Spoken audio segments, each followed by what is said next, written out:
Calling case 2016-2583 DC Brandon Smith versus Renee McKellop. Today is Monday, January 13th, 2025 at 10:36 a.m. Court will note the appearance of Ms. Thomas on behalf of plaintiff. This matter is before the court on the defendant's motion to set aside referee order in this case. Ms. McKellop, you can proceed. Thank you, Your Honor. Your Honor, I would like to emphasize that I intended no disrespect to referee Snyder or his order on December 3rd, 2024. However, I believe the opposing party was misrepresenting my position and attempting to portray me negatively. I respectfully submit that that referee Snyder may have been misinformed or misunderstood certain aspects in the case, particularly regarding the court's order. The order did not initially order the use of paid Family Wizard app. It was agreed upon the stipulation that the plaintiff would cover the cost.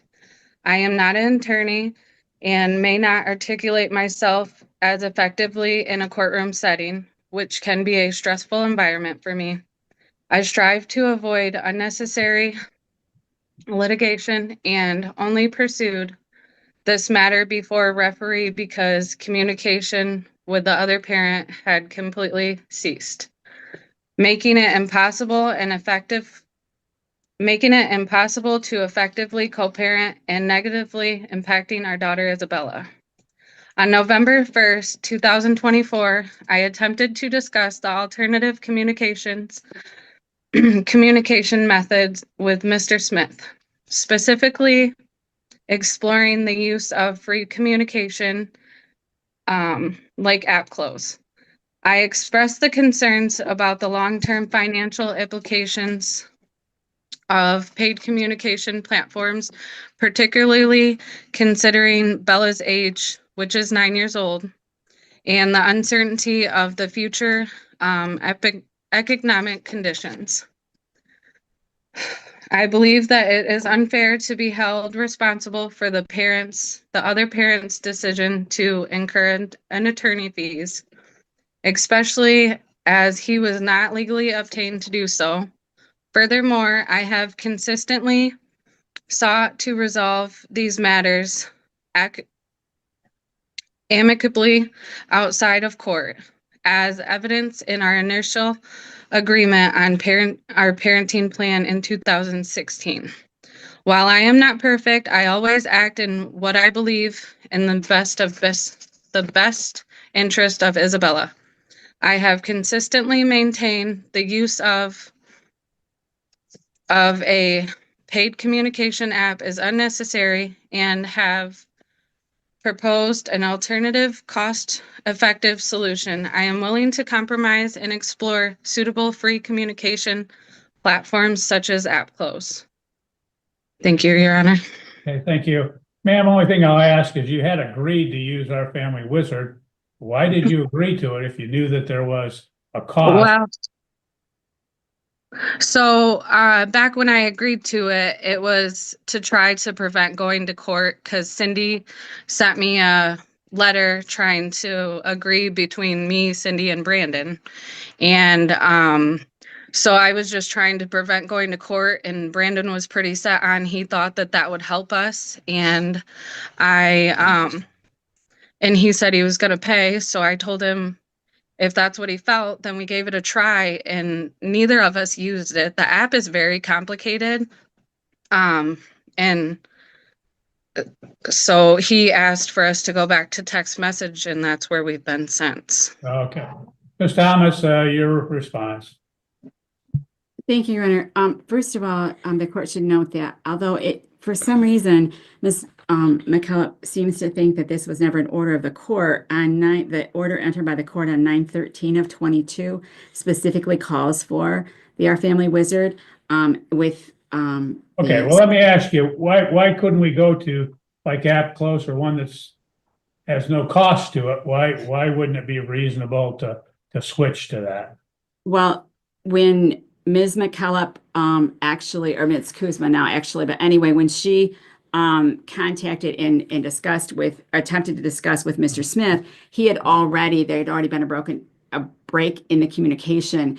And because they had used AppClose before, excuse me, they had used Our Family Wizard before, he had already paid for the, to do his portion of doing Our Family Wizard, because first of all, he didn't know about AppClose. He just, he wanted to do. Understand, I'm just asking you, why can't we do it now? Obviously, he had paid back in No, he's paid 22.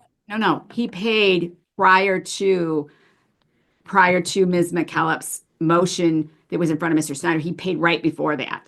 He's I currently, know, but you say that's back in 22, now it's no, 25. no. In 22, it was ordered. It was only ordered for the end of 23. The parties were then reasonably getting along, so they didn't use it at all. When it broke down, Mr. Smith again paid for his portion of Our Family Wizard because he knew they couldn't communicate. Okay, back So in 23. rather than, Back in pardon? 23.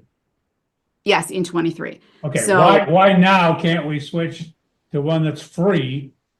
Why would that not be Okay. reason for the parties? Okay, because in 23, they were able to get along. So in 24, shortly before this motion was filed by Ms. McKellop, Mr. Smith paid for it. He's currently under that contract. It was October of 24 when he paid for it for a full year. Mr. Snyder knew that. He took that into consideration and said because the parties had agreed to use Our Family Wizard before, plus the concerns about some of the AppClose and the other apps where you can actually delete some of the communication, the parties can. That was a concern. And so he ordered that, yes, we could use that, but because the parties had previously agreed to Our Family Wizard and Mr. Smith had already paid for it, that in fact, the court would order it to be Our Family Wizard because of their consistency of that program, plus the fact that Mr. Smith had already paid for it, based upon that's what the parties had used before as well. Okay, go ahead. So the bottom line of it is, I do think that probably an app is better at this point. Before it was, if they couldn't agree on something, because it was by agreement, it was if they couldn't agree on something else, then they would use this. They got to the point where they didn't need it anymore, but now their communication has broken down once again. And we do think that they do need an app close. We're in agreement with that. But again, Mr. Smith, and when Ms. McKellop first talked to him about doing an app, he'd already informed her that he'd paid for Our Family Wizard this time. She already knew that.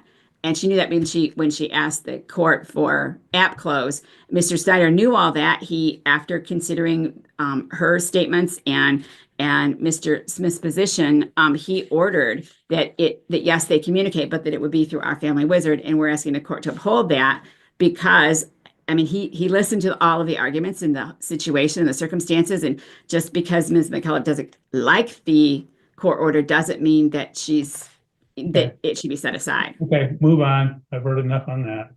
That's our argument, that we're in favor of it. It shouldn't be set aside because referee Snyder already heard this. Okay. Anything else, Ms. Thomas? No, that's it. Okay, Ms. McKellop, anything else? Yes, Your Honor. I just wanted to state that I always told Mr. Smith I didn't think it was necessary to pay for this app. I told him I didn't think it was necessary for him to pay for as well. Well, it may be telling him it's not necessary, but the court ordered it, so he didn't have a choice at that point. What the court's going to do is the court is going to order that the parties would continue with Our Family Wizard through the next year that would have to be paid for. I don't know if that takes it through sometime in end of 2025 or if it starts 2026, I don't know. But at the time that Mr. Smith has an expiration on what he's paid for, that the parties would switch to AppClose or some other free app at that particular time. So Ms. McKellop, you're going to have to prepare the order which would reflect that. So you're going to have to prepare the order and submit under a 7-day notice of entry. If you don't submit it within 7 days, you're going to have to notice it up for entry. Okay? Okay, thank you, Your Honor. Thank you. Free to go. Have a good day. You Thank too. you. Let's get the facts straight. She loves a verbal ashtray. Never blowing smoke when she gets pissed. She's quick to castrate. Love her on a good day, love her on a bad day. Either way, she's here to stay, stay, stay. Call her